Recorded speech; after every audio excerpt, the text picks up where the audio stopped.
उस डॉक्यूमेंट में मेंशन है कि रिहाना ने क्या ट्वीट करना है। उस डॉक्यूमेंट में मेंशन है कि सरकार के खिलाफ कब कब क्या क्या ट्वीट होगा, कब कब क्या क्या स्ट्रैटेजी होगी। इस पेज के डॉक्यूमेंट के पेज नंबर अगर हम 3 पे जाते हैं तो इस पे लिखा है, एक वेबसाइट है आस्क इंडिया वाई, इसके ऊपर मैं क्लिक करता हूं। इस वेबसाइट के ऊपर आपको सभी किसान आंदोलन से रिलेटेड चीजें मिलेंगी। इस वेबसाइट के मैं सबसे नीचे जाता हूं तो ये आता है कि इस वेबसाइट को built by poetic justice foundation. इस वेबसाइट के ऊपर कुछ भी नहीं मिलता है, सिर्फ ये मिलता है कि ये किसान आंदोलन को सपोर्ट कर रहा है। मैंने इस संगठन का नाम पहली बार सुना था तो सोचा मैं गूगल कर लेता हूं। जब आप पोएटिक जस्टिस फाउंडेशन के गूगल करते हैं तो इसका एक इंस्टाग्राम पेज है, मैं उस पर जाता हूं। खालिस्तान एक conversation on trauma racism and sovereignty नाम का कार्यक्रम 6 अक्टूबर 2020 को किया था। इस डॉक्यूमेंट में मैंने जो जो चीजें आपको बताई है आप खुद जांच कर सकते हैं। और इसमें भी जो पोएटिक जस्टिस फाउंडेशन है, इसमें जो MO धालीवाल है वो घोषणा करता है कि आई एम अ खालिस्तानी और मैं खालिस्तान की अवधारणा पर काम कर रहा हूं।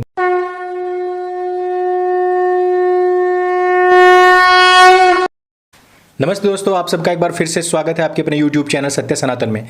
आज का वीडियो इतना महत्वपूर्ण है कि इसको पहली बात अंत तक अवश्य देखें। दूसरी चीज कि इसको सबके साथ में शेयर अवश्य करना है। तीसरी चीज, सत्य सनातन को सब्सक्राइब करना भी है और करवाना भी है। ऐसे समय में आप उन सब की जिम्मेदारी बनती है कि ऐसे लोगों को प्रमोट करें जो आज सत्य का मार्ग प्रशस्त कर रहे हैं और झूठ के ऊपर से पर्दा उठा रहे हैं। तो आज मैं सबसे पहले बात करूंगा कि जो लोग कह रहे थे कि रिहाना कहां 2 रुपए में बिकने वाली है, भाई उसके पास तो बहुत पैसा है।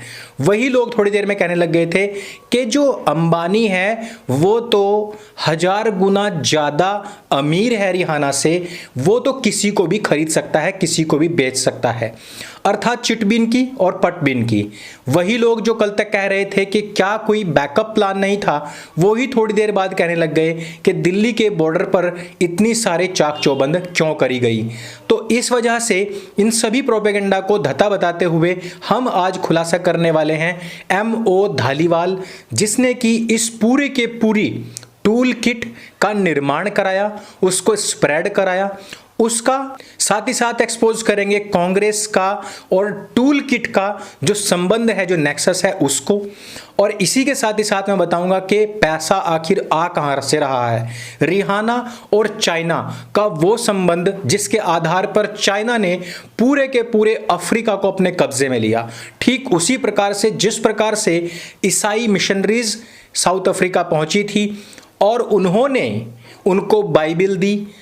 वहां के लोगों के हाथ में सिर्फ बाइबिल रह गई थी और उनके पैरों के नीचे से पूरी की पूरी जमीन मिशनरीज की जो कंपनीज हैं उनके हाथ में चली गई थी।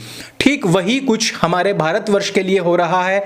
आप लोगों को भी पता है कि पिछले 2 साल से बहुत ही कड़े स्तर पर भारतीयों ने बायकॉट चाइना नारा दिया है। जब से वायरस फैला है तब से तो यह नारा और ज्यादा बुलंद हुआ और लोगों ने अपने तीज त्योहारों में भी, जहां वो लोग हंसी खुशी के साथ में बहुत सारी सजावट करते थे, बहुत सारा चाइनीज सामान खरीदते थे, बहुत से लोग जिन्होंने इलेक्ट्रॉनिक्स की बड़े बड़े बिजनेस किए हुए थे, जो भी इंपोर्ट होता था चाइना से और बड़ा मुनाफा कमाते थे, उन लोगों ने भी हंसी खुशी के साथ में चाइना का बाइकॉट कर दिया था। अब आप इसको जरा सा एक उदाहरण से समझिएगा कि चाइना क्या इससे विक्षुब्ध नहीं हुआ होगा? क्या वो आराम से चैन से बैठने वाला था?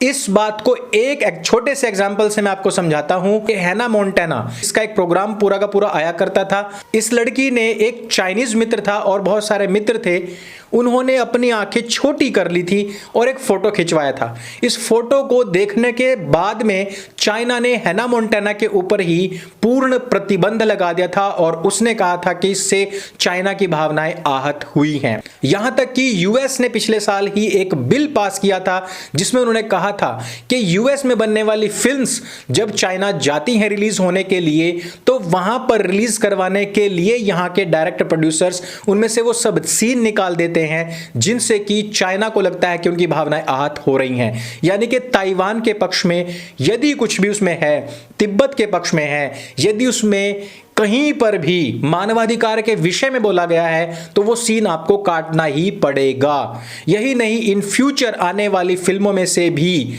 ताइवान और जापान के जो झंडे हैं उनको हटा दिया गया है। चाइना इतनी छोटी छोटी बात के ऊपर भी पूरे विश्व का बाइकॉट कर देता है।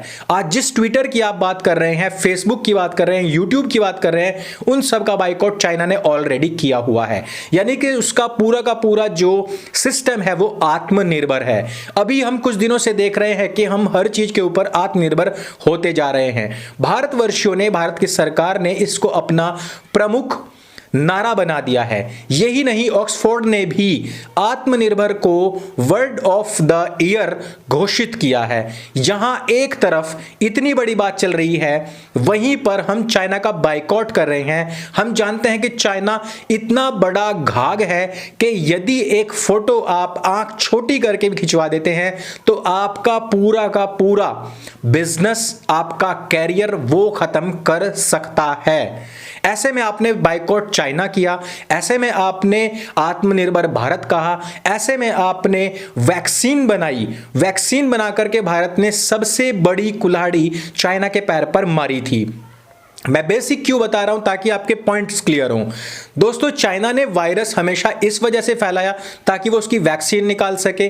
अब यहां से उसका असली बिजनेस शुरू होता है, खौफ का, डर का। भारत ने वैक्सीन बनाई और चाइना की पूंछ पर, उसके ड्रैगन की पूंछ पर सबसे बड़ा वार करने का काम किया कि उसने दशाधिक देशों को फ्री में वैक्सीन भेजी है।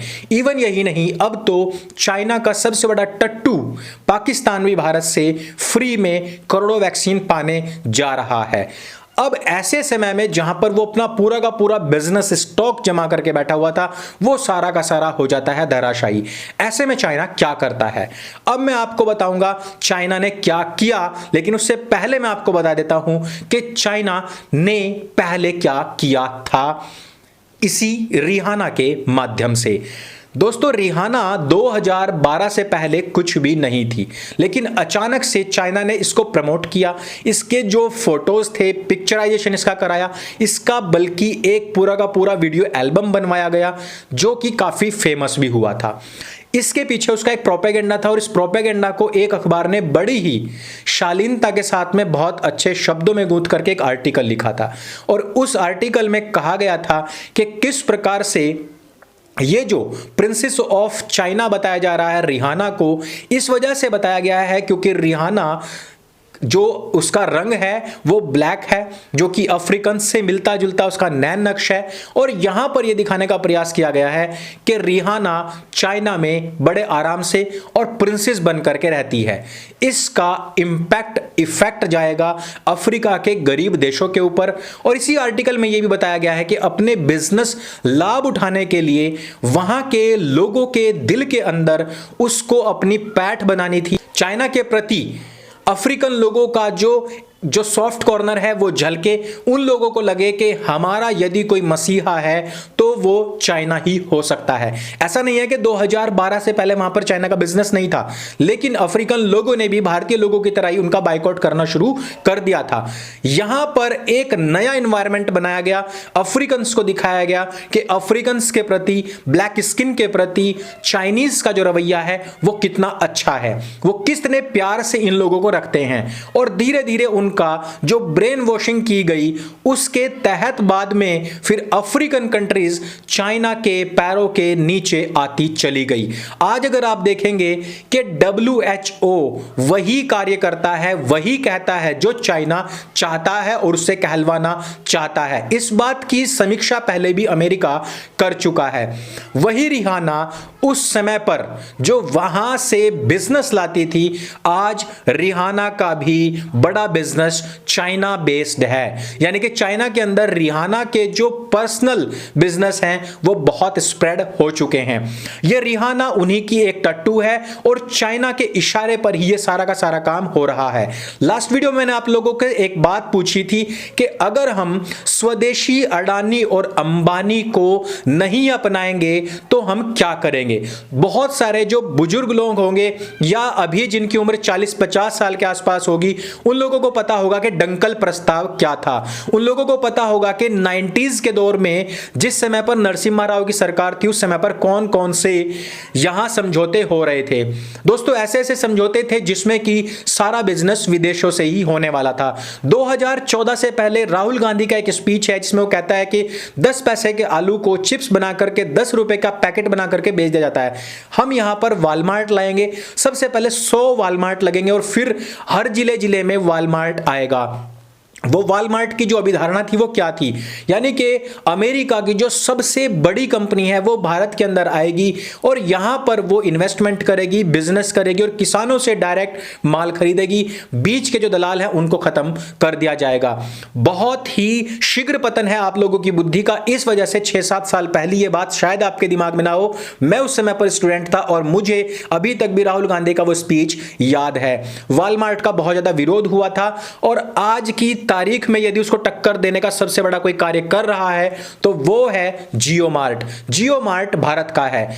अब कुछ लोगों को ऐसा लगता है कि भैया अंबानी और अडानी तो सारा पैसा भारत से ही कमाते हैं। ऐसा भी नहीं है। उनका पूरा का पूरा बिजनेस पूरे विश्व में फैला हुआ है और वहां से कमा करके भारतवर्ष में पैसा आता है। अब जो लोग धरने पर बैठे हुए हैं, मैं उनसे पूछना चाहता हूं कि चाइना जिसने पूरे के पूरे अफ्रीका को अपने पैरों के तले कर लिया है, वो चाइना जिसने हर सोशल मीडिया के ऊपर अपने यहां पर पूर्ण प्रतिबंध लगाया हुआ है, वो चाइना जो किसी भी फिल्म में मानवाधिकार की बात करने वाले, ताइवान की बात करने वाले, तिब्बत भारत की बात करने वाले, हर के कंटेंट को हटवा देता है, हर झंडे को हटवा देता है, वो चाइना जिसने कि पाक ऑक्यूपाइड कश्मीर के अंदर हमारा जो हिस्सा है उसके अंदर अपना अधिकार जताया, वहां पर रोड निकाले, वो चाइना जिसने कि पाकिस्तान से हमारे भारतवर्ष के अंदर आतंकवाद फैलवाया, वो चाइना जिसने कि पूरे विश्व के अंदर कोरोना वायरस फैलवाया, वो चाइना जो आज यहां पर लोगों को लाल झंडे देकर के खड़ा कर रहा है आत्मनिर्भर भारत के विरुद्ध,